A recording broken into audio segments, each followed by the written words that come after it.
Operasi tangkap tangan atau OTT dilakukan oleh KPK soal dugaan suap dan gratifikasi penerimaan mahasiswa baru atau PMB Universitas Lampung atau Unila tahun 2022. Terdapat 8 orang yang ditangkap di 3 lokasi yang berbeda.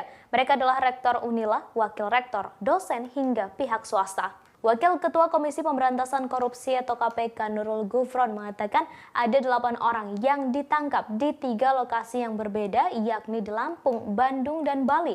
8 orang tersebut terdiri dari Rektor Unila 2020 hingga 2024 Karomani, Wakil Rektor 1 Bidang Akademik Unila Heriandi, Kepala Biro Perencanaan dan Hubungan Masyarakat Unila Budi Sutomo, Ketua Senat Unila berinisial MB, dosen berinisial ML, Dekan Fakultas Teknik Universitas Lampung berinisial HF, Ajudan Karomani berinisial AT, dan pihak swasta berinisial AD. Dalam operasi kali ini KPK juga mengamankan sejumlah barang bukti, beberapa di antaranya adalah uang tunai senilai 414,5 juta rupiah, slip setoran deposito senilai 800 juta rupiah, dan kunci safe deposit box. Safe deposit box tersebut diduga berisi emas yang setara dengan 1,4 miliar rupiah. Tim yang berada di Bandung menangkap KRM, BS, MB, dan AT beserta barang bukti kartu ATM serta buku tabungan senilai 1,8 miliar rupiah.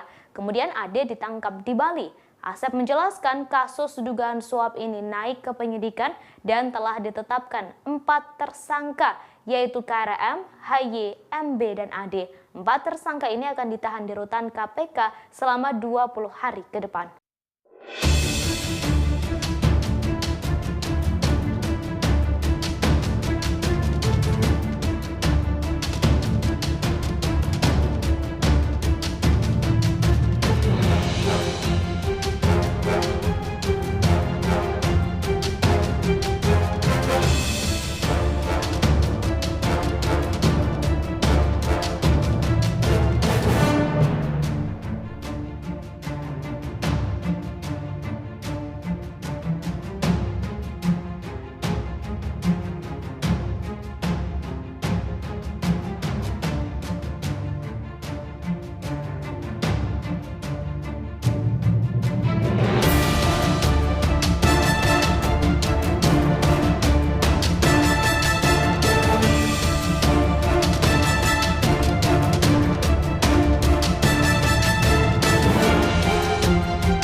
Mandiri masuk Universitas Lampung dengan jalur mandiri ini yang disebut dengan Simanila untuk tahun akademik 2022. Saudara KRM yang menjabat sebagai Rektor Universitas Lampung periode 2020 sampai 2024 memiliki wewenang salah satunya terkait mekanisme dilaksanakannya Simanila tersebut, sistem mandiri masuk Universitas Lampung.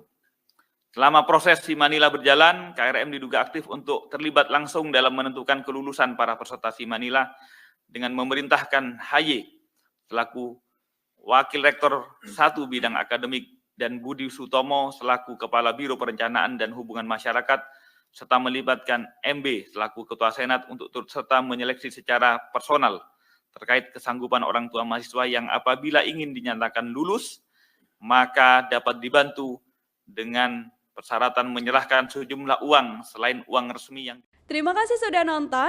Jangan lupa like, subscribe, dan share ya.